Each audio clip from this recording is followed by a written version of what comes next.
Well, hi guys. Welcome back to the cabin.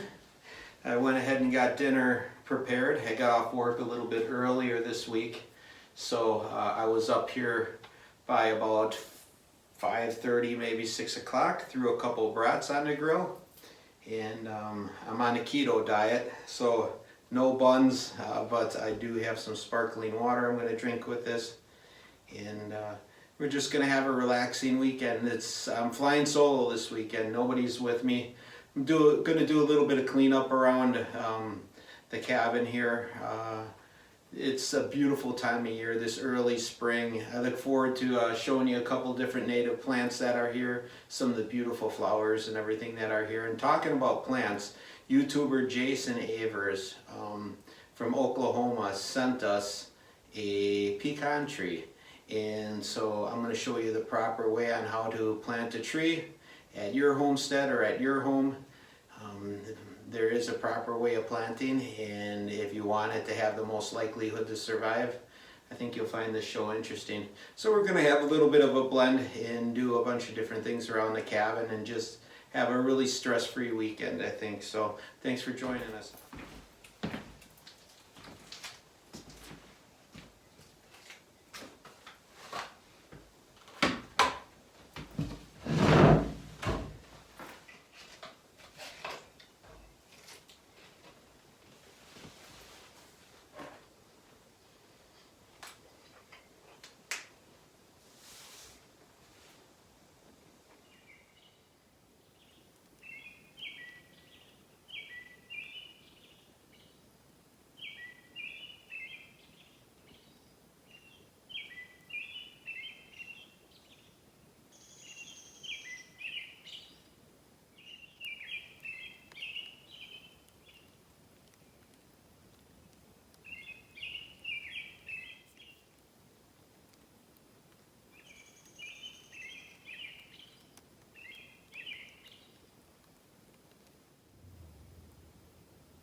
All right, folks, today we are planting a tree that we were given complimentary from YouTube channel called Jason Avers. He knows everything about farming and growing, like agroforest and things like that. So if you haven't checked out his channel, it's JASON AVERS. Jason is incredibly smart, and he taught me how to plant. Today we're going to be planting a pecan tree. Now, I haven't ever seen any pecan trees this far north, but Jason has checked and he says that that we should be okay with it. We picked out kind of an area that I'm going to be clearing some of the younger trees out of this spring, and we're going to go ahead and plant it way up here on top of this hill where it'll get plenty of sunlight and get plenty of water for when it rains. We already dug a hole, and the way that you're going to want to plant your tree so that it has the best chance of growing. Don't put fertilizer or anything like that in the hole. Just simply use the native soil that's around here. You fill it up with water.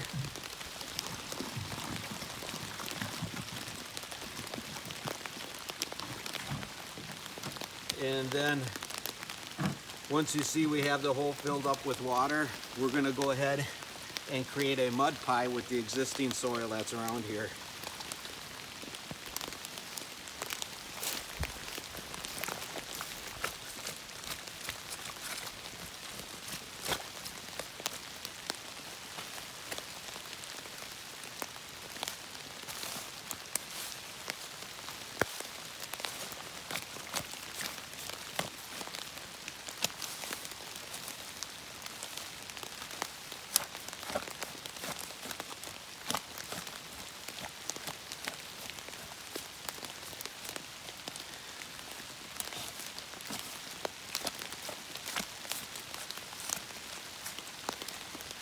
And then after you have that mud pie there, or that hole that looks like a mud pie. Here's the tree that Jason gave us. We're going to go ahead and I'm not going to use any of the potting soil that I temporarily put it in while I was in transportation of bringing it up here.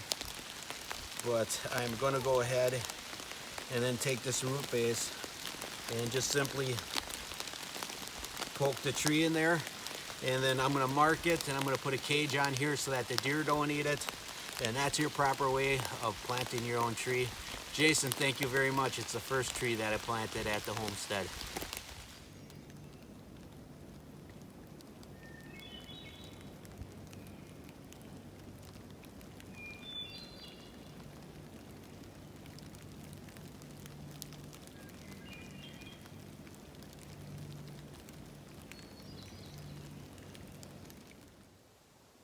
All right, we're in a jam. Hardware store is closed because of it being a weekend and we have limited resources. But here's what we can do to protect the cabin over the weekend and over this next week until I can get up with some deadbolts, and we'll install some deadbolts in these doors. But what I did is just simply off camera, off this way is the white door, reflecting all that bright light off of it. And I've got the 1x3 that's jammed up against the door, and then simply for the bedroom door jamb and the edge of the cabinets, I know the cabinets, that's what I'm leaning against. Those things are backed really tight. I put some wood blocking in the floor, and I know that this isn't going to go anywhere if anybody ever tries to intrude or come in through the back door. So what I'm going to do is I do have a couple of wood screws, and I got this 2x4 and this 2x3. We're just going to go ahead and screw them into place. And if nothing else, this is just a visual reminder for me to check the back door. This is not permanent by any means. This is going to be a little bit of a different view. You can see I've got this 2x4 that is propped in between the door jamb and the cabinet. And I know this space cabinet is securely mounted to the floor underneath the stove here. I put in wood framing, so I know that that blocking is going to be pretty heavy, pretty sturdy. And then this 1x3 that I have going back against the door, I do have it screwed into the 2x4. And it's at least, I said 1x3, I'm sorry, it's a 2x3. So at least it's some meat that is behind this door where if anybody tries shoving this in, it's going to add a little bit of stability and some rigidity to it until I can get the deadbolts put in. This is just temporary. It's easily removed when I want to go through the back door while I'm here at the cabin. You know, I'll just take it out and throw it outside somewhere where it's out of the way. But it's just a visual reminder to remind me that I got to go ahead and get that deadbolt put in later on this week. And again, it's just a little bit added feature just to make sure that this door does not come open. I do have this back door jimmy rigged with one of my perimeter alarms. So if anybody or anything goes by it, they will be shocked with a loud percussion. And usually that's good enough that it takes care of things. And the reason why I'm kind of doing this and I'm in the jam, I'm not sure if I mentioned it earlier in the video. On my way up, I was about maybe 10 minutes out and a neighbor called and he said, hey, I've got something moving through the area on my camera right now. It looks like it's that same problem bearer that you had all the issues with last year. So I really put my foot in it and I got up here as quick as possible, and I just wanted to make sure that we had a little bit of extra security just in case this bear decides that he wants to try getting back into the cabin. Last year it was just a nuisance. You know, if you've been following me for a while, you know the story.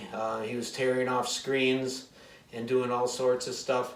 I am going to do the old Alaskan trick where you put a sheet of plywood out behind the back door and you sink a bunch of nails through it and you lay that nail mat out in front of the door, and the bears don't want to step on it. But keep in mind right now, this last piece of plywood I bought for this project was $40-some. So I know that's relatively cheap rather than having a bear break into your cabin. but right now I just don't have the funds for it, so I'm going to have to save up a little bit, and ultimately that's what I'll end up doing to keep the bears away.